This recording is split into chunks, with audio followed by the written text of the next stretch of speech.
Hey guys, ఎలా ఉన్నారు? ఇలా ఉన్న దుబాయ్ ఇలా మారడానికి 30 సంవత్సరాలు పట్టింది. 11 సంవత్సరాల క్రితం వచ్చిన సునామీ వల్ల జపాన్ ఇలా అయిపోయింది, కానీ ఇప్పుడు ఇలా ఉంది. కానీ ఆంధ్రప్రదేశ్లో 40 సంవత్సరాల క్రితం ఒక ప్రాజెక్ట్కి పునాది పడింది, బట్ అది ఇప్పటికీ పూర్తవ్వలేదు. ఎస్, నేను మాట్లాడే ప్రాజెక్ట్ పేరు పోలవరం ప్రాజెక్ట్.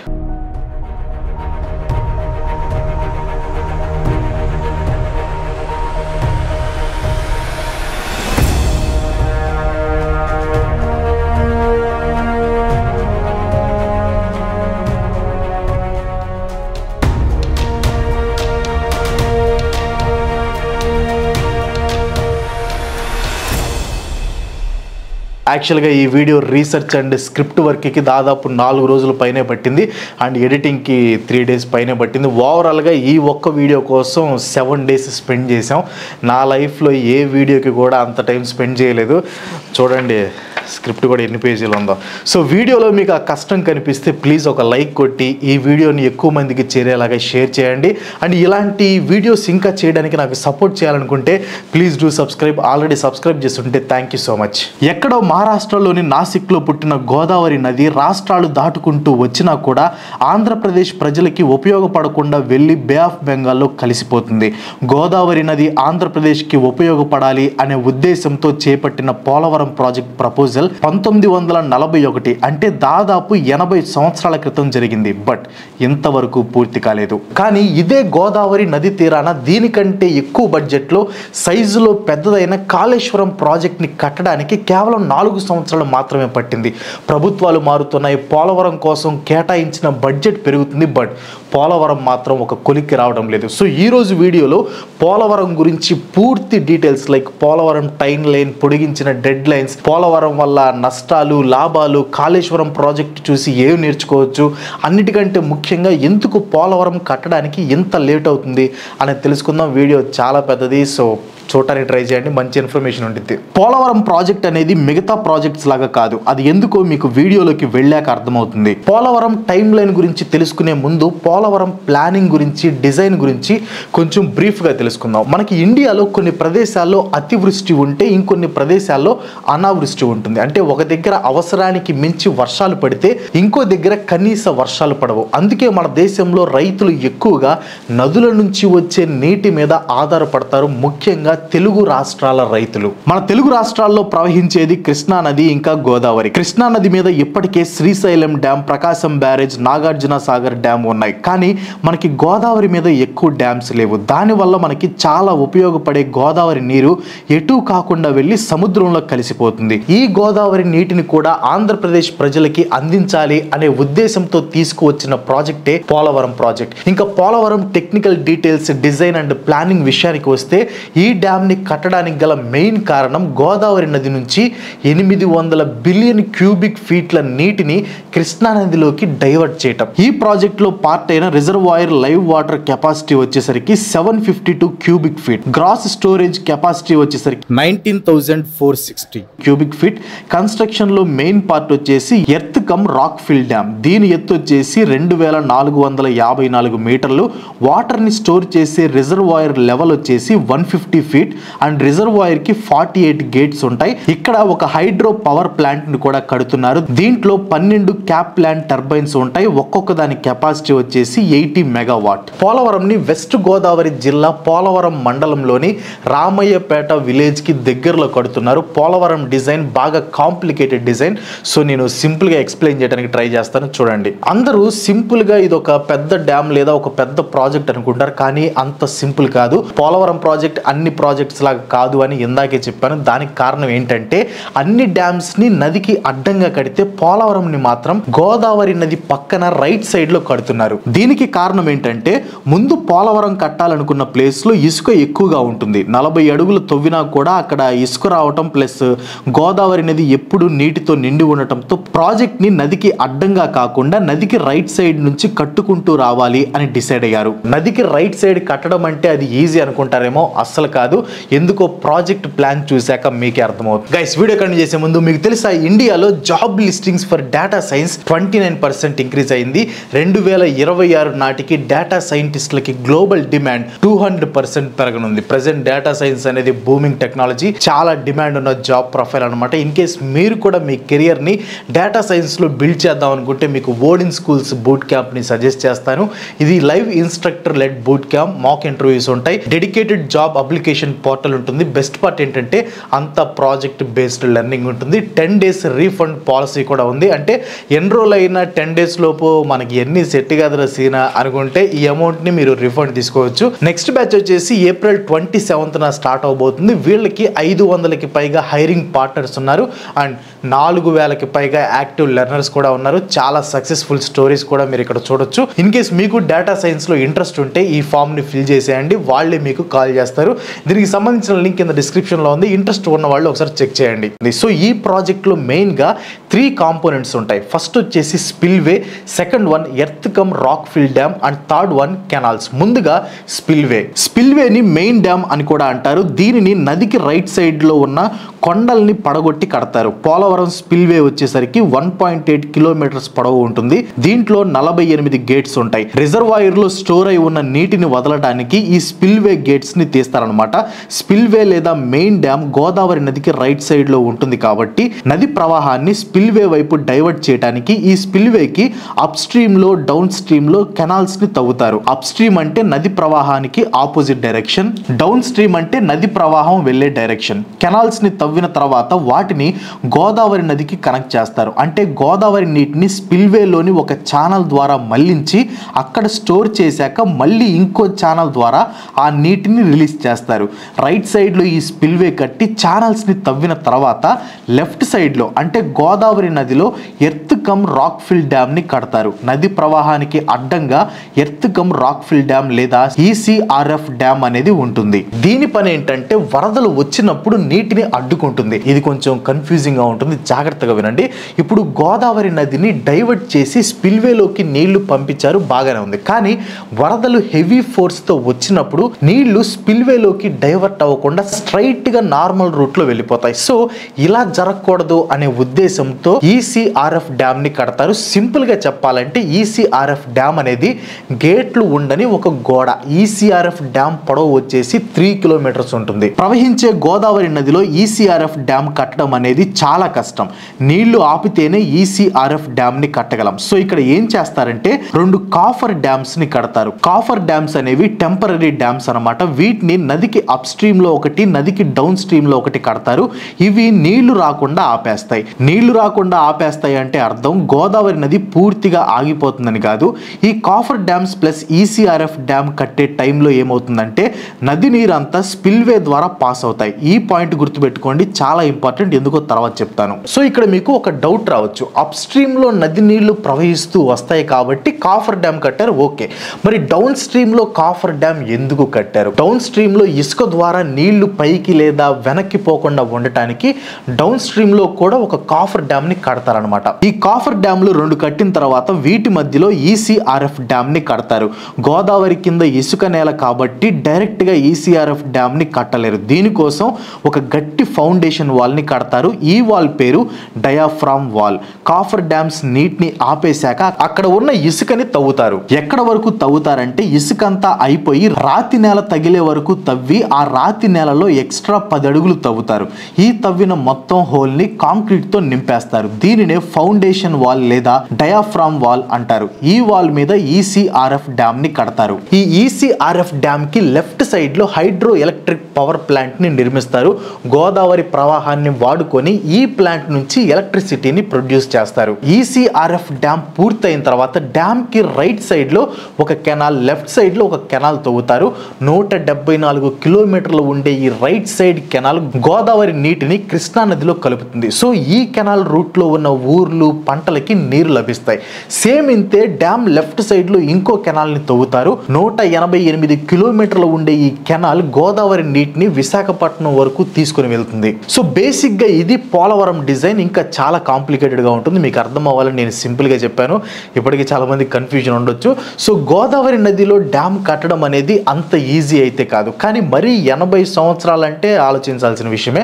అసలు ఈ ప్రాజెక్ట్ ఎప్పుడు స్టార్ట్ అయ్యింది, మేజర్ డెవలప్మెంట్స్ ఏంటనేది ఒక టైం లైన్ ఫాలో అవుతూ తెలుసుకుందాం. పనులు మొదలుపెట్టి 20 సంవత్సరాలు అవుతున్నాయి. కానీ పోలవరం ప్రాజెక్ట్ పుట్టింది మాత్రం 1941లో. అయితే దానికంటే ముందే గోదావరి మీద ఒక పవర్ ప్రాజెక్ట్ కట్టాలని 1870లో లెఫ్టినెంట్ కోలే హేగ్ ఒక రిపోర్ట్ ని ఫామ్ చేశాడు. 1941లో మద్రాస్ ప్రెసిడెన్సీ కింద ఇరిగేషన్ డిపార్ట్మెంట్ లో చీఫ్ ఇంజనీర్ అయిన ఎల్ వెంకట కృష్ణ అయ్యర్ ఈ ప్రాజెక్ట్ సర్వే చేశారు. గోదావరి నదిలో శబరి నది కలిసినప్పుడు లేదా వరదలు వచ్చినప్పుడు దాని ప్రవాహం ఎక్కువ అవుతుంది. ఈ ప్రవాహాన్ని అడ్డుకొని ఆ గోదావరి నీటిని వాడుకోవాలి అంటే పోలవరం దగ్గర రిజర్వాయర్ కట్టాలి అని ప్రపోజ్ చేశారు. ఈ రిజర్వాయర్ వల్ల 3,50,000 ఎకరాల భూమిని సాగు చేయడంతో పాటు 40 మెగావాట్ల హైడ్రో ఎలక్ట్రిక్ ప్లాంట్ ని కూడా ఈ ప్రాజెక్ట్ ప్లాన్ లో ఇంక్లూడ్ చేశారు అయ్యారు. 1946లో సర్వేలన్నీ చూసి ప్రాజెక్ట్ ఓకే చేశారు. కానీ ఆ టైంకి ఈ ప్రాజెక్ట్ బడ్జెట్ ని 129 కోట్ల రూపాయలుగా ఫిక్స్ చేశారు. ఇక్కడ కట్టే రిజర్వాయర్ వల్ల గోదావరి నీళ్లు భద్రాచలంలోని రామ టెంపుల్ ని టచ్ అవుతాయి. సో అందుకని ఈ ప్రాజెక్ట్ కి రామపాద సాగర్ ప్రాజెక్ట్ అని పేరు పెట్టారు. కానీ 1947లో ఇండియాకి ఇండిపెండెన్స్ రావటం, లీడర్స్ అందరూ దేశాన్ని ఒక కొలుక్కి తీసుకొని రావాలి అనే పనిలో పడిపోవటం, ఆ తర్వాత 1956లో ఆంధ్రప్రదేశ్ ఫామ్ అవటం, వీటన్నిటి మధ్యలో ఈ ప్రాజెక్ట్ అటక్కెక్కి కూర్చుంది. రామపాద సాగర్ హైట్ డిజైన్ వల్ల ఆంధ్రప్రదేశ్ కి ఒరిస్సా మధ్య డిబేట్ జరగడంతో ప్రాజెక్ట్ ఇంకా లేట్ అయింది. దాంతో కొత్త డిజైన్స్ ని సబ్మిట్ చేశాక ఏపీ ఒరిస్సా ఒక అగ్రిమెంట్ కి వచ్చాయి. ఫైనల్ గా అప్పటి ప్రధానమంత్రి ఇందిరాగాంధీ గారి చొరవతో పోలవరం ముందుకు కదిలింది. అప్పటి ఆంధ్రప్రదేశ్ చీఫ్ మినిస్టర్ అయిన టంగుటూరి అంజయ్య గారు 150 అడుగుల ఎత్తులో ప్రాజెక్ట్ కట్టాలని 1981 మే 1న శంకుస్థాపన చేశారు. ఆ తర్వాత 1983లో అప్పటి సీఎం ఎన్టీఆర్ గారు పోలవరం ప్రాజెక్ట్ పనుల్ని స్పీడప్ చేయాలని సెంట్రల్ వాటర్ కమిషన్ కి రిపోర్ట్ సబ్మిట్ చేశారు. దీనికి central water commission green signal ఇవ్వడంతో ఎన్టీఆర్ గారు ఇంకోసారి శంకుస్థాపన చేశారు. ఎన్టీఆర్ గారు శంకుస్థాపన అయితే చేశారు కానీ ప్రాజెక్ట్ కి నిధులు మాత్రం రాలేదు. ప్రతి ఏటా బడ్జెట్ పెంచుతూ వచ్చారు కానీ పోలవరం పనులు మాత్రం మొదలు పెట్టలేదు. 2004లో వైఎస్ రాజశేఖర రెడ్డి గారు ఆంధ్రప్రదేశ్ కి సీఎం అయ్యాక జలయజ్ఞం పేరుతో పోలవరానికి భూమి పూజ చేసి ప్రాజెక్ట్ కి 8,261 కోట్ల బడ్జెట్ అండ్ రైట్ కెనాల్ కట్టడానికి 1,320 కోట్లు, లెఫ్ట్ కెనాల్ కట్టడానికి 1,353 కోట్ల బడ్జెట్ ని ఫిక్స్ చేశారు. రాజశేఖర రెడ్డి గారు పోలవరం ప్రాజెక్ట్ కి ప్రాణం పోశారు అని చెప్పొచ్చు. ఏ ప్రాజెక్ట్ కైనా మొదట్లోనే అన్ని పర్మిషన్స్ రావు. పోలవరం కి కూడా అంతే జరిగింది. 2005 సెప్టెంబర్లో రాజశేఖర రెడ్డి గారు పోలవరం కోసం సైట్ క్లియరెన్స్ ని తీసుకొని వచ్చారు. ఆ తర్వాత 2005 అక్టోబర్లో ఎన్విరాన్మెంటల్ క్లియరెన్స్ ని తీసుకొని వచ్చి ప్రాజెక్ట్ కి ఇందిరా సాగర్ అని పేరు పెట్టారు. కానీ పోలవరం కి forest department and wild life sanctuary నుంచి క్లియరెన్స్ రాలేదు. అయినా సరే రాజశేఖర రెడ్డి గారు వెనకడుగు వేయలేదు. ప్రాజెక్ట్ కి పర్మిషన్స్ కావాలి, కెనాల్స్ కి కాదు అని చెప్పి 5,200 కోట్లతో ముందు కెనాల్స్ పనిని మొదలు పెట్టించారు. ఫైనల్ గా 2008లో వైల్డ్ లైఫ్ శాంచురీ క్లియరెన్స్ లభించింది. ప్రాజెక్ట్ ఇంకా పూర్తి అయిపోతుంది అనుకున్న టైంలో వైఎస్ రాజశేఖర రెడ్డి గారు చనిపోయారు. 2009లో హెలికాప్టర్ ప్రమాదంలో వైఎస్ రాజశేఖర రెడ్డి గారు చనిపోవడంతో పోలవరం ప్రాజెక్ట్ మళ్ళీ అటకెక్కింది. రాజశేఖర రెడ్డి గారు చనిపోయాక ఆంధ్రాలో ఉన్న గవర్నమెంట్ సెంట్రల్ గవర్నమెంట్ ని పోలవరం ని నేషనల్ ప్రాజెక్ట్ గా డిక్లేర్ చేయాలి అని రిక్వెస్ట్ చేసింది. ఇలా చేయడానికి కారణం ఏంటంటే నేషనల్ ప్రాజెక్ట్స్ కి ఫండింగ్ సెంట్రల్ గవర్నమెంటే ఇస్తుంది. సో పోలవరం ఫండింగ్ కూడా సెంట్రల్ గవర్నమెంట్ చూసుకుంటుంది కాబట్టి ఆంధ్రప్రదేశ్ గవర్నమెంట్ ఈ రిక్వెస్ట్ ని చేసింది. అయితే అప్పుడు సెంట్రల్ లో ఉన్న కాంగ్రెస్ గవర్నమెంట్ ఈ రిక్వెస్ట్ కి ఒప్పుకోలేదు. 2014లో ఆంధ్రప్రదేశ్ ఇంకా తెలంగాణ రెండు విడిపోయాయి. అదే టైంలో ఎలక్షన్స్ రావడంతో కాంగ్రెస్ గవర్నమెంట్ ఆంధ్రప్రదేశ్ లో ఓట్ల కోసం పోలవరం ని నేషనల్ ప్రాజెక్ట్ గా డిక్లేర్ చేస్తాం అని హామీ ఇచ్చింది. అయితే 2014లో ఆంధ్రప్రదేశ్ లో టీడీపీ గవర్నమెంట్ వస్తే సెంట్రల్ లో బీజేపీ గవర్నమెంట్ వచ్చింది. టీడీపీ అధినేత చంద్రబాబు నాయుడు గారు ఆ ఎలక్షన్స్ లో బీజేపీతో పొత్తు పెట్టుకోవడంతో బీజేపీ గవర్నమెంట్ కాంగ్రెస్ ఇచ్చిన హామీని నిజం చేస్తూ పోలవరం కి నేషనల్ స్టేటస్ ని ఇచ్చింది. Andhra Pradesh state reorganisation act 2014 section 90 కింద పోలవరం ని నేషనల్ ప్రాజెక్ట్ గా డిక్లేర్ చేసి ప్రాజెక్ట్ కి సంబంధించిన ఎన్విరాన్మెంటల్ క్లియరెన్స్లు, ఫారెస్ట్ డిపార్ట్మెంట్ పర్మిషన్లు, రీసెటిల్మెంట్ ఇష్యూలు అన్ని తన చేతిలోకి తీసుకుంది సెంట్రల్ గవర్నమెంట్. నేషనల్ ప్రాజెక్ట్ గా డిక్లేర్ చేశాక సిబిఎన్ గారు సెంట్రల్ గవర్నమెంట్ ని ఒక రిక్వెస్ట్ చేశారు. అదేంటంటే సెంట్రల్ గవర్నమెంట్ గైడెన్స్ లో స్టేట్ గవర్నమెంటే పోలవరం ప్రాజెక్ట్ ని కంప్లీట్ చేస్తుందని సిబిఎన్ గారు రిక్వెస్ట్ చేశారు. ఈ ప్రాజెక్ట్ ఆంధ్రప్రదేశ్ కి బాగా ఇంపార్టెంట్, ఆంధ్రప్రదేశ్ గవర్నమెంట్ ప్రాజెక్ట్ కట్టడంలో బాగా ఇంట్రెస్ట్ చూపిస్తుంది అని నీతి Aayog vice chairman Arvind Panagariya recommend చేయడంతో సిబిఎన్ గారి రిక్వెస్ట్ ని సెంట్రల్ గవర్నమెంట్ ఒప్పుకొని పోలవరం ని గైడ్ చేయడం కోసం పోలవరం ప్రాజెక్ట్ అథారిటీ పిపిఏని స్థాపించింది. సెంట్రల్ గవర్నమెంట్ సహాయంతో పోలవరం ని 4 సంవత్సరాల్లో పూర్తి చేస్తామని 2014 మే 21న చంద్రబాబు నాయుడు గారు మాటిచ్చారు. ఆఫ్ కోర్స్ ఈ డెడ్ లైన్ కి పోలవరం కంప్లీట్ అవ్వలేదు. 2016 మార్చిలో చంద్రబాబు నాయుడు గారు పట్టిసీమ ప్రాంతంలో 7476 స్క్వేర్ కిలోమీటర్ల ఏరియాలో 24 పంపింగ్ యూనిట్స్ తో ఏషియాలోని లార్జెస్ట్ పంప్ హౌస్ ని కట్టించారు. దీని పేరే పట్టిసీమ ప్రాజెక్ట్. ఈ ప్రాజెక్ట్ ద్వారా గోదావరి నుంచి పట్టిసీమకి వచ్చే నీటిని పోలవరం రైట్ కెనాల్ కి పంపించి ఆ నీటిని కృష్ణా రివర్ డెల్టాలో ఉన్న రైతులకి ఉపయోగపడేలా చేశారు. అయితే 2016 అసెంబ్లీలో వైఎస్ఆర్సీపీ అధినేత జగన్మోహన్ రెడ్డి గారు టీడీపీ గవర్నమెంట్ ని ఈ పట్టిసీమ ప్రాజెక్ట్ కి అసలు వాటర్ స్టోరేజ్ కెపాసిటీ లేదని, అసలు పట్టిసీమ ప్రాజెక్ట్ కోసం పోలవరం ప్రాజెక్ట్ ని పక్కన పడేశారని క్వశ్చన్ చేశారు. దీనికి అప్పటి Andhra Pradesh water resources minister Devineni Umamaheswararao గారు సమాధానమిస్తూ 2018 కల్లా చంద్రబాబు నాయుడు గారు పోలవరం ని పూర్తి చేసి అపర భగీరథుడు అవుతాడని సమాధానం ఇచ్చారు. పట్టిసీమలో స్టోరేజ్ అనేది లేదు. స్టోరేజ్ అనేది లేకపోవడమే మీ పట్టిసీమకు మీరు చేస్తా ఉన్న అన్యాయానికి నిదర్శనం. మీరు పట్టిసీమ కోసం అని చెప్పి పోలవరం ప్రాజెక్టును కాంప్రమైజ్ చేశారు. 2018 కల్లా పోలవరం ప్రాజెక్టులో నీళ్లు నిలబెట్టి చంద్రబాబు నాయుడు గారు అపర భగీరథుడిగా ఈ దేశ చరిత్రలో నిలబడతాడు. రాసి పెట్టుకో. 2017లో ప్రాజెక్టు పనులు కొనసాగిస్తున్న ట్రాన్స్స్ట్రాయ్ కంపెనీ పనులు సరిగ్గా చేయకపోగా బడ్జెట్ పెంచాలని కోరడంతో టీడీపీ గవర్నమెంట్ ట్రాన్స్స్ట్రాయ్ కంపెనీ కాంట్రాక్ట్ ని క్యాన్సిల్ చేసి నవయుగ కంపెనీకి పోలవరం ప్రాజెక్ట్ పనులు అప్పగించింది. పోలవరంకి కరప్షన్ భూతం కూడా అంటుకుంది. 2018లో union ministry of water resources, river development and Ganga regeneration Andhra Pradesh state government కి ఒక లెటర్ పంపింది. ఈ లెటర్ లో large scale corruption and illegalities in the execution of Polavaram project అని ఫైల్ చేసిన ఆర్టీఐకి సమాధానం ఇవ్వాలని మినిస్ట్రీ ఆర్డర్ వేసింది. 2018 జనవరిలో state government spillway, spill channel, stilling basin పనులని నవయుగ ఇంజనీరింగ్ కంపెనీతో స్టార్ట్ చేపించింది. జూన్ 2018కి పోలవరంకి కావాల్సిన 168,213 ఎకర్స్ ల్యాండ్ లో 110,355 ఎకర్స్ ని గవర్నమెంట్ సమకూర్చుకుంది. జూన్ 11, 2018న పోలవరంలో ఎంతో ఇంపార్టెంట్ పార్ట్ అయిన డయాఫ్రామ్ వాల్ ని గవర్నమెంట్ పూర్తి చేసింది. జనవరి 7, 2019 రోజున స్పిల్వే కోసం 24 గంటల్లో 32,100 క్యూబిక్ మీటర్ల కాంక్రీట్ పోసి నవయుగ ఇంజనీరింగ్ గిన్నీస్ వరల్డ్ రికార్డ్ ని క్రియేట్ చేసింది. 2018 డిసెంబర్ 24న అప్పటి సీఎం చంద్రబాబు నాయుడు గారు పోలవరం ప్రాజెక్ట్ లో మొదటి క్రెస్ట్ గేట్ ని ఓపెన్ చేశారు. చంద్రబాబు గారి హయాంలో పోలవరం పనులు బాగా ఫాస్ట్ గానే జరిగాయి. కానీ ఆ పనులు చేసే విధానం మీదే చాలా విమర్శలు వచ్చాయి. చంద్రబాబు గారి కోరిక మీద పోలవరం ని నేషనల్ ప్రాజెక్ట్ గా డిక్లేర్ చేసిన మోడీ గారే పోలవరం విషయంలో చంద్రబాబు నాయుడు గారిని విమర్శించారు. 2019 ఏప్రిల్ 1న రాజమండ్రిలోని గవర్నమెంట్ ఆర్ట్స్ కాలేజ్ కి వచ్చిన మోడీ గారు స్పీచ్ ఇస్తూ పోలవరం ప్రాజెక్ట్ किसानों के लिए जिंदगी और मृत्यु का विषय है, खेत के लिए पानी का विषय है, माताओं बहनों के लिए पीने के पानी का विषय है, लेकिन ये यूटन बाबू के लिए, ये टीडीपी के लिए ये पोलावरम प्रोजेक्ट एटीएम है, एटीएम उसमें से निकालो और भ्रष्टाचार का खेल खेलते रहो, यही उनका काम है. పోలవరం ని టీడీపీ ఇంకా చంద్రబాబు గారు ఒక ఏటీఎం లో వాడుకుంటున్నారని, పనులు చేయకుండా వాళ్ళకి డబ్బులు అవసరమైనప్పుడు బడ్జెట్ ని పెంచుతూ పోతున్నారని విమర్శించారు. టీడీపీ గవర్నమెంట్ లో పోలవరం స్పిల్వే వర్క్ ని మొదలుపెట్టింది, డయాఫ్రామ్ వాల్ ని పూర్తి చేసింది, అప్పర్ కాఫర్ డ్యామ్ ని మొదలుపెట్టి దాంట్లో ఏర్పడిన గ్యాప్స్ ని ఫిల్ చేశారు, లోయర్ కాఫర్ డ్యామ్ ని మొదలుపెట్టింది కానీ పూర్తి చేయలేదు, స్పిల్ ఛానల్ కాంక్రీట్ వర్క్ ని మొదలుపెట్టింది కానీ పూర్తి చేయలేదు, రైట్ బ్యాంక్ కెనాల్ వర్క్ ని స్టార్ట్ చేసి 90% పూర్తి చేశారు. చెప్పారు. 2019 మే 7న టీడీపీ అధినేత చంద్రబాబు నాయుడు గారు మాట్లాడుతూ పోలవరం ప్రాజెక్ట్ 70% పూర్తయింది అని చెప్పారు. మళ్ళీ టీడీపీ అధికారంలోకి వస్తే 2020 మేకి పోలవరంని పూర్తి చేస్తామని చెప్పారు.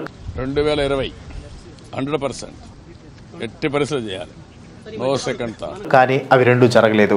2019 ఎలక్షన్స్ లో జగన్మోహన్ రెడ్డి గారి పార్టీ అయిన వైఎస్ఆర్సీపీ అధికారంలోకి వచ్చింది. వైసీపీ గవర్నమెంట్ వచ్చిన తర్వాత టీడీపీ ఆపేసిన పనులని చేయటం మొదలుపెట్టింది. జగన్ గారు సీఎం అయ్యాక పోలవరంని డిసెంబర్ 2021 లోపు పూర్తి చేస్తామని చెప్పారు. ఈ విషయాన్ని అప్పటి minister of irrigation Anil Kumar Yadav గారు అసెంబ్లీలో కొంచెం గట్టిగానే చెప్పారు. పోలవరం వర్క్ ఎంత % పూర్తయింది అని టీడీపీ వాళ్ళు అడిగిన దానికి అనిల్ కుమార్ వెటకారంగా ఇచ్చిన ఆన్సర్ అప్పట్లో బాగా వైరల్ కూడా అయింది. సరే పర్సెంటా 1% తొందర ఎందుకన్నా, ఎందుకు తొందర, వెయిట్. మేము ఆ రోజే చెప్పాం, we will complete this project by 2021 December. We are committed to it. We will finish it. ఎందుకు తొందర, 2021 డిసెంబర్కి మేము కంప్లీట్ చేస్తామన్నా. అయితే 2022 ఏప్రిల్ 13న పోలవరం గురించి అడిగినప్పుడు తాను ఇరిగేషన్ మినిస్టర్ని కాదని, పోలవరం గురించి తాను చెప్పలేనని అనిల్ కుమార్ యాదవ్ గారు ఆన్సర్ ఇచ్చారు. Swamy, now I'm not irrigation minister, so నా ఒకటి చెప్తానబ్బా, నో మినిస్ట్రియల్ క్వశ్చన్స్. పనులు కరెక్ట్గా సాగుతున్న సమయంలో పోలవరానికి మళ్ళీ బ్రేక్ పడింది. 2020లో వచ్చిన గోదావరి వరదల వల్ల డ్యాంలో ఎంతో ఇంపార్టెంట్ పార్ట్ అయిన డయాఫ్రామ్ వాల్ కొట్టుకొని పోయింది. దాంతో కొత్త డయాఫ్రామ్ వాల్ కట్టాలని వైసీపీ గవర్నమెంట్ డిసైడ్ అయింది. డయాఫ్రామ్ వాల్లో వచ్చిన డ్యామేజ్ ప్లస్ బడ్జెట్ ప్రాబ్లమ్స్ వల్ల పోలవరంకి కొత్త డెడ్ లైన్ని 2023 సెప్టెంబర్లో ఫిక్స్ చేశారు. Minister for water resources Ambati Rambabu గారు 2025 డిసెంబర్కి పోలవరంని పూర్తి చేస్తామని చెప్పారు. సేమ్ ఇదే విషయాన్ని సీఎం జగన్ గారు కూడా చెప్పారు. 2025 ఖరీఫ్ సీజన్కి పోలవరం పూర్తి చేసి అన్ని గ్రామాలకి నీళ్లు వచ్చేలా చేస్తాం అని మాట ఇచ్చారు. వైసీపీ గవర్నమెంట్ వచ్చాక 2021 మేలో అప్పర్ కాఫర్ డ్యామ్ లెవెల్ని రైజ్ చేసి గోదావరి న్యాచురల్ కోర్స్ని అడ్డుకొని నీటిని స్పిల్వే వైపు మళ్లించారు. జూన్ 2021 నాటికి గోదావరి నీటిని అప్రోచ్ ఛానల్ నుంచి స్పిల్వే వైపు పూర్తిగా డైవర్ట్ చేశారు.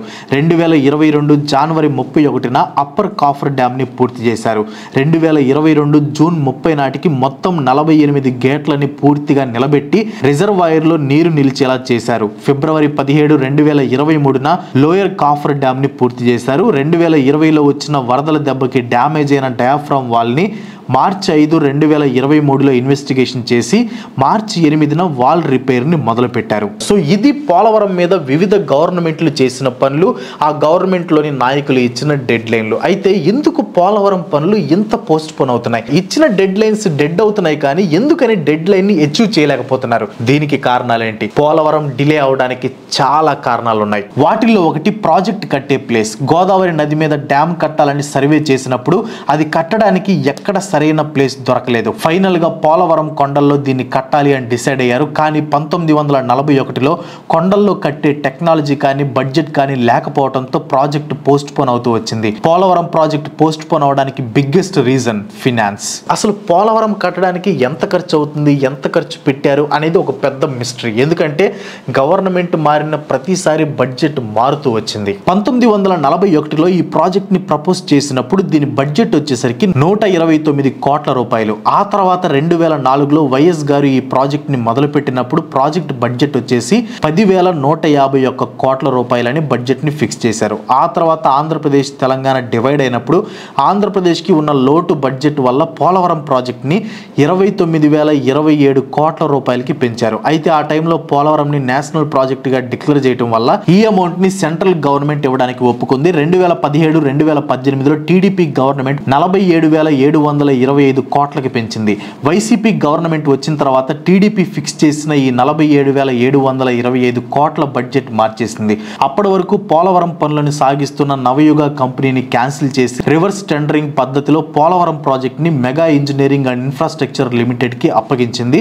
55,548 కోట్ల రూపాయల కొత్త బడ్జెట్ ని ఫిక్స్ చేసింది. ఈ కొత్త బడ్జెట్ ని యాక్సెప్ట్ చేయాలని ఏపీ సీఎం జగన్మోహన్ రెడ్డి గారు 2022లో పీఎం మోడీ గారిని కలిసి రిక్వెస్ట్ కూడా చేశారు. చేశారు. అయితే ఫిక్స్ చేసిన ఈ బడ్జెట్ ని సెంట్రల్ గవర్నమెంట్ డైరెక్ట్ గా ఇవ్వదు. ముందు స్టేట్ గవర్నమెంట్ ప్రాజెక్టు పనులని తమ సొంత డబ్బు ఖర్చు పెట్టి పూర్తి చేశాక దశల వారీగా ఖర్చు చేసిన డబ్బుని రియంబర్స్ చేస్తుంది. అది కూడా డైరెక్ట్ గా స్టేట్ గవర్నమెంట్ చేతిలో పెట్టేది. ముందుగా స్టేట్ గవర్నమెంట్ తమ బడ్జెట్ రిపోర్ట్స్ ని PPA పోలవరం ప్రాజెక్ట్ అథారిటీకి సబ్మిట్ చేస్తుంది. అక్కడి నుంచి ఆ రిపోర్ట్స్ జలశక్తి మినిస్ట్రీకి వెళ్తాయి. ఆ తర్వాత ఫినాన్స్ మినిస్ట్రీ ఆ రిపోర్ట్స్ ని ఆథరైజ్ చేసి national bank for agriculture and rural development NABARD కి పంపుతుంది. ఈ NABARD వాళ్ళు national water development agency NWDA కి రిపోర్ట్స్ ని సబ్మిట్ చేసి లోన్ తీసుకుంటారు. ఆ తీసుకున్న లోన్ అమౌంట్ ని PPA కి ట్రాన్స్ఫర్ చేశాక ఆ అమౌంట్ ని PPA స్టేట్ గవర్నమెంట్ కి ట్రాన్స్ఫర్ చేస్తుంది. ఇక్కడ ప్రాబ్లం ఎక్కడ వస్తుందంటే స్టేట్ గవర్నమెంట్ ముందు డబ్బులు ఖర్చు పెట్టడం, అసలే అప్పుల్లో ఉన్న ఆంధ్రప్రదేశ్ పోలవరం కోసం డబ్బు ఖర్చు పెట్టడం ఒక ప్రాబ్లం. మళ్ళీ ఆ డబ్బుల కోసం సెంట్రల్ గవర్నమెంట్ ఇచ్చేదాకా వెయిట్ చేయడం ఇంకో ప్రాబ్లం. ఇవి చాలా అన్నట్టు మొదట్లో సెంట్రల్ గవర్నమెంట్ 2013-14లో ఫిక్స్ చేసిన బడ్జెట్ ని మాత్రమే ఇస్తాం, అంతకు మించి రూపాయి కూడా ఎక్కువ ఇవ్వం అని చెప్పింది. అయితే సెంట్రల్ గవర్నమెంట్ ఈ డెసిషన్ మార్చుకునేలా చేయడం కోసం జగన్మోహన్ రెడ్డి గారు, చంద్రబాబు నాయుడు గారు ఇద్దరు ప్రయత్నాలు చేశారు. దాంతో మెల్లిగా సెంట్రల్ గవర్నమెంట్ పోలవరంకి అయ్యే ఖర్చుని భరిస్తామని చెప్పింది. 2018లో 3,350 కోట్లని విడుదల చేస్తుంది. ఆ తర్వాత మళ్ళీ 2023లో పోలవరం కోసం సెంట్రల్ గవర్నమెంట్ 12,911 కోట్లని రిలీజ్ చేస్తుంది. దీంట్లో వరదల వల్ల డ్యామేజ్ అయిన డయాఫ్రామ్ వాల్ రిపేర్ కి అవసరమయ్యే 2,000 కోట్లని కూడా ఇంక్లూడ్ చేసి ఎలకేట్ చేస్తుంది. పోలవరం లేట్ అవడానికి ఫినాన్సెస్ ఎప్పటి నుంచో ఉన్న కారణం అయితే గత కొన్ని నెలల్లో ప్రాజెక్ట్ లేట్ అవడానికి కారణం ఇంతకు ముందు టీడీపీ గవర్నమెంట్ ప్లానింగ్ లేకుండా కట్టడం అని ఏపీ సీఎం జగన్మోహన్ రెడ్డి గారు అన్నారు. దీనికి ఆయన ఇచ్చిన ఎక్స్ప్లెనేషన్ ఏంటంటే, నేను స్టార్టింగ్ లో ఒక పాయింట్ గుర్తుపెట్టుకోండి, చాలా ఇంపార్టెంట్ అని చెప్పాను కదా, అదేంటంటే ECRF డ్యామ్ కట్టే టైంలో నది నీరు స్పిల్వే నుంచి పాస్ అవుతాయి. సో అప్పుడు ECRF డ్యామ్ కి కాఫర్ డ్యామ్స్ కట్టడానికి ఇబ్బంది ఉండదు. అయితే జగన్మోహన్ రెడ్డి గారు చెప్పిన దాని ప్రకారం టీడీపీ గవర్నమెంట్ ఏం చేసిందంటే అటు స్పిల్వే మొదలు పెట్టి దాని మధ్యలోనే ఆపేసి ఇటు కాఫర్ డ్యామ్స్ కట్టడం మొదలు పెట్టింది. ఆ కాఫర్ డ్యామ్స్ మధ్యలో చిన్న చిన్న గ్యాప్స్ ని వదిలేశారు. సో ఫ్లడ్స్ వచ్చినప్పుడు ఏమైందంటే ECRF డ్యామ్ లేకపోవడం వల్ల గోదావరి నీళ్లు అటు స్పిల్వే వైపు డైవర్ట్ అవ్వకుండా ఇటు కాఫర్ డ్యామ్స్ మీదకి వచ్చేసాయి. ఆ వదిలిన చిన్న గ్యాప్స్ నుంచి వెళ్ళిపోవటం మొదలు పెట్టాయి. మామూలుగా 2.1 కిలోమీటర్ల గ్యాప్ లో వెళ్లాల్సిన నీళ్లు కేవలం ఆ చిన్న గ్యాప్స్ నుండి వెళ్ళటం వల్ల వాటర్ ఫోర్స్ ఎక్కువైపోయి ఆ ఫోర్స్ అంతా కాఫర్ డ్యామ్స్ మీద ప్లస్ ఆల్రెడీ కట్టిన డయాఫ్రామ్ వాల్ మీద పడింది. దాంతో ఆ డయాఫ్రామ్ వాల్ డ్యామేజ్ అయిపోయి కొట్టుకుపోయింది. ప్రాజెక్ట్ కి ఎంతో ఇంపార్టెంట్ అయిన డయాఫ్రామ్ వాల్ కొట్టుకొని పోవడంతో ప్రాజెక్ట్ పనులు బాగా లాగ్ అయిపోయాయి. అసలే ప్రాజెక్ట్ లేట్ అంటే దీని చుట్టూ చాలా కాంట్రవర్సీస్ కూడా ఉన్నాయి. పోలవరం కట్టడం వల్ల దాదాపు 276 గ్రామాల్లోని 44,574 కుటుంబాలు తమ నివాసాలని వదిలి వెళ్లాల్సి ఉంటుంది. వీళ్ళలో 50% వరకు ట్రైబల్సే ఉన్నారు. వీళ్ళు ఈ డ్యామ్ కట్టకూడదని ధర్నాలు కూడా చేశారు. ఈ ప్రాజెక్ట్ కోసం గవర్నమెంట్ బలవంతంగా కొన్ని ఫ్యామిలీస్ ని వెకేట్ చేసింది అనే ఆరోపణలు కూడా ఉన్నాయి. మార్చి 27, 2021 ఈస్ట్ గోదావరి జిల్లాలోని అగ్రహారం విలేజ్ కి చెందిన బరియా నాగరాజ్ అనే అతను చెప్పిన దాని ప్రకారం పోలీసులు వచ్చి బలవంతంగా అతని కుటుంబంతో పాటు 72 కుటుంబాలని ఇందుకూరు విలేజ్ కి తరలించారంట. అంతేకాదు వాళ్ళు తిరిగి రాకుండా ఆ విలేజ్ లోని వాటర్ ఎలక్ట్రిసిటీని డిస్కనెక్ట్ చేసి ఆఖరికి బోర్వెల్ ని కూడా నాశనం చేశారు అంట. కేవలం అగ్రహారం విలేజే కాదు, ఇలాంటి చాలా విలేజెస్ ఉన్నాయి. వాటిలో దాదాపు 56,504 ట్రైబల్ ఫ్యామిలీస్ ని రీహాబిలేషన్ కింద వేరే ప్లేసెస్ కి తరలించారంట. ఇంకా ప్రాజెక్ట్ స్టార్ట్ అయినప్పుడు ఎన్విరాన్మెంటలిస్టులు కూడా ప్రాజెక్ట్ మీద కేసులు వేశారు. ఈ డ్యామ్ వల్ల చాలా ఫారెస్ట్ ఏరియా పోతుంది అనేది వాళ్ళ వాదన. అంతేకాదు పోలవరం కోసం చాలా మంది రైతులు తమ పొలాలని గవర్నమెంట్ కి ఇవ్వాల్సి వచ్చింది. ఈ ప్రాజెక్ట్ కోసం ల్యాండ్స్ ఇచ్చిన ఫార్మర్స్ కి 5 lakhs per acre కంపెన్సేషన్ ఇస్తామని చెప్పారు. పోలవరం కి లింక్ అయి ఉన్న ఇంకో పెద్ద కాంట్రవర్సీ ఈ ప్రాజెక్ట్ విషయంలో మన నైబరింగ్ స్టేట్ అయిన ఒడిశా ఇంకా ఛత్తీస్గఢ్ తో విభేదాలు రావటం. ఈ ప్రాజెక్ట్ వల్ల మన ఏపీలో 276 విలేజెస్ మునిగిపోతే ఒడిశా ఇంకా ఛత్తీస్గఢ్ లోని విలేజెస్ కి వరదలు వచ్చి అవి మునిగిపోయే ఛాన్స్ ఉంది. దీన్ని దృష్టిలో పెట్టుకొని మొదటి నుంచి ఒడిశా ఇంకా ఛత్తీస్గఢ్ ఈ ప్రాజెక్ట్ కి అడ్డు చెప్తూ వచ్చాయి. ఈ విషయంలో ఒడిశా ఇంకా ఛత్తీస్గఢ్ సుప్రీం కోర్టుకి కూడా వెళ్ళాయి. సరైన పర్మిషన్ తీసుకోకుండా సెంట్రల్ గవర్నమెంట్ ఈ ప్రాజెక్ట్ ని ముందుకు తీసుకుని వెళ్తుందని ఈ రెండు స్టేట్స్ సుప్రీం సుప్రీంకోర్టులో పిటిషన్ ఫైల్ చేశాయి. 2018లో ఒడిశా చీఫ్ మినిస్టర్ నవీన్ పట్నాయక్ గారు ఈ ప్రాజెక్ట్ని ఆపేయాలని సెంట్రల్ గవర్నమెంట్ని రిక్వెస్ట్ చేశారు. అంతేకాదు పోలవరంలో ఫేక్ కంపెన్సేషన్ కాంట్రవర్సీ కూడా జరిగింది. పోలవరం లెఫ్ట్ కెనాల్ కోసం 82.37 ఎకర్లు తీసుకొని దానికోసం 6,17,77,500 రూపాయలు చెల్లించారంట. అయితే ఇదంతా ఫేక్ డీల్ అని ఒక ఆర్టీఐలో తేలింది. ఎక్స్ కోఆప్షన్ మెంబర్ పూసల వెంకట కృష్ణరావు గారు ఆర్టీఐని ఫైల్ చేసి ల్యాండ్ కంపెన్సేషన్ కి సంబంధించిన డీటెయిల్స్ ని గ్యాదర్ చేసి ఆ డీటెయిల్స్ ని సర్వే నెంబర్ తో కంపేర్ చేసి చూస్తే వాటిల్లో 82.3 ఎకర్స్ కి సంబంధించిన ఫేక్ ఎంట్రీస్ ఉన్నాయి అని తెలిసింది. ఈ 82.3 ఎకర్స్ కి 6,17,77,500 కోట్లని ఫేక్ ఫార్మర్స్ కి పంచారు అని తెలిసింది. అంటే పేమెంట్స్ ని అసలైన ఫార్మర్స్ కి కాకుండా ఫేక్ ఫార్మర్స్ కి ఇచ్చారు. మట్టా మెహరా బాబా అనే అతను తన 5 ఎకర్స్ ల్యాండ్ కంపెన్సేషన్ కోసం వెళ్తే అతని ప్లేస్ లో ఎవరో ఫేక్ డాక్యుమెంట్స్ ని పెట్టి ల్యాండ్ కంపెన్సేషన్ ని తీసుకున్నట్టు బయటపడింది. ఈ విషయంలో దేవీపట్నం పోలీసులు ల్యాండ్ ఎక్విజిషన్ ఇన్ఛార్జెస్ ని సస్పెండ్ చేయడంతో పాటు 27 ఫేక్ ఫార్మర్స్ ని అరెస్ట్ కూడా చేశారు. ఇవన్నీ ఒకెత్తు అయితే ఇంకో సిల్లీ కాంట్రవర్సీ ఉంది. ఆలు లేదు సూలు లేదు అల్లుడి పేరు సోమలింగం అని పోలవరం ప్రాజెక్టు కట్టకుండానే అక్కడ ఎవరి విగ్రహం పెట్టాలని వైసీపీ ఇంకా టీడీపీ నేతలు కొట్టుకున్నారు. ఇన్ని కాంట్రవర్సీస్ ఉన్నాయి కదా, ఈ ప్రాజెక్ట్ దేనికి పనికిరాదు అనుకుంటారేమో, కానీ ఈ ప్రాజెక్టు వల్ల వచ్చే లాభాలు చాలా అంటే చాలా ఉన్నాయి. మీకు తెలిసే ఉంటుంది, గత కొద్ది నెలల్లో గోదావరి వరదల వల్ల ఆంధ్రప్రదేశ్ ప్రజలు చాలా నష్టపోయారు. 2019లో వచ్చిన ఫ్లడ్స్లో అయితే దాదాపు 74,068 మంది గోదావరి ఫ్లడ్స్ వల్ల నష్టపోతే 17,632 మందిని రిలీఫ్ క్యాంప్స్ కి షిఫ్ట్ చేయాల్సి వచ్చింది. 2022లో వచ్చిన గోదావరి వరదల్లో దాదాపు 300కి పైగా విలేజెస్ లోని వాళ్ళు ఎఫెక్ట్ అయ్యారు. ఇలా చెప్పుకుంటూ పోతే చాలా ఉన్నాయి. సో ఒకసారి పోలవరం ప్రాజెక్ట్ కానీ పూర్తయితే ఆంధ్రప్రదేశ్లో వరదలు అనేవి చాలా వరకు తగ్గిపోతాయి. పోలవరం ప్రాజెక్ట్ కెనాల్స్ లో 173 కిలోమీటర్లు ఉండే రైట్ కెనాల్ నుండి 17,500 క్యూసెక్ నీటిని వదులుతారు. ఈ నీటి వల్ల కృష్ణా డెల్టాలో ఉన్న 13 లక్షల ఎకరాల పంటలకి సమృద్ధిగా నీళ్లు వెళ్తాయి. అంతేకాదు ఈ కెనాల్ ద్వారా గోదావరి నీటిని కృష్ణా నదిలో కలుపుతారు.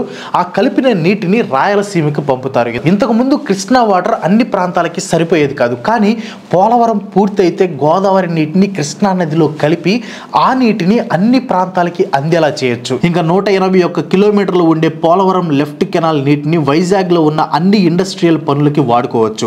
పోలవరం మల్టీపర్పస్ ఇరిగేషన్ ప్రాజెక్ట్ కాబట్టి ఇక్కడ 960 మెగావాట్ల హైడ్రో పవర్ ప్లాంట్ ని కడుతున్నారు. ఇది కానీ పూర్తయితే ఏడాదికి 2.29 బిలియన్ కిలోవాట్ల ఎలక్ట్రిసిటీని జనరేట్ చేసుకోవచ్చు. సేమ్ ఇదే గోదావరి మీద కాళేశ్వరం ప్రాజెక్ట్ ని కట్టారు. కాళేశ్వరం పోలవరం ప్రాజెక్ట్ కంటే 3 రెట్లు పెద్దది. బడ్జెట్ పరంగా చూసుకుంటే పోలవరం బడ్జెట్ కాళేశ్వరం బడ్జెట్ లో 60% ఉంటుంది. కానీ కాళేశ్వరం ప్రాజెక్ట్ ని 4 years లో ఫినిష్ చేశారు. ఈ రెండింటికి డిఫరెన్స్ ఏంటంటే కాళేశ్వరం ప్రాజెక్ట్ అనేది పూర్తిగా స్టేట్ బడ్జెట్ తో కట్టారు, కానీ పోలవరం అలా కాదు. సెంటర్ నుండి ఫండింగ్స్ కోసం వెయిట్ చేస్తూ మల్టిపుల్ కన్స్ట్రక్షన్ ఏజెన్సీస్ ని మారుస్తూ రోజు రోజుకి పోస్ట్ పోన్ చేస్తున్నారు. ముఖ్యంగా ఏంటంటే పోలవరం ని ఏపీ లీడర్స్ జనాలకి యూజ్ అయ్యే ప్రాజెక్టుల కాకుండా ఎవరిది అప్పర్ హ్యాండ్, ఎవరు తప్పులు ఎవరు ఎత్తు చూపారు అనే దాని మీద ఎక్కువ కాన్సన్ట్రేషన్ చేస్తున్నారు.